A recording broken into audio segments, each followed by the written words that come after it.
After hair wash, তারপর দেখো result. দিদির কার্লি হেয়ার ছিল আর ড্যামেজ ছিল, তার জন্য আমি একটা ভালো প্রোটিন ট্রিটমেন্ট দিয়েছি। তো রেজাল্টটা দেখো, খুব সুন্দর এসছে। আর যাদের এই টাইপের প্রবলেম হয়ে গেছে, ড্যামেজ হয়ে গেছে হেয়ার, তারা কিন্তু প্রোটিন ট্রিটমেন্ট নিতে পারো। তো খুব তাড়াতাড়ি কন্ট্যাক্ট করে নিও আমার সাথে। আমার phone number 9609359599। Thank you. Hair wash করছি, দেখো। আর তারপর রেজাল্ট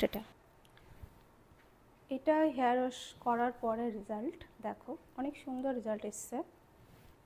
এটা একটা প্রোটিন ট্রিটমেন্ট, তো ড্যামেজ হেয়ারের জন্য করা হয়। দিদির হেয়ার প্রথম অবস্থায় এতটাই ড্যামেজ ছিল, দেখো প্রচুর পরিমাণে ড্যামেজ হয়ে গেছিলো। তারপরে দিদিরকে যেদিন ট্রিটমেন্টটা আমি দিই সেদিনকার ভিডিও এটা, তোমরা দেখো। খুব ভালো রেজাল্ট। যাদের ড্যামেজ হয়ে গেছে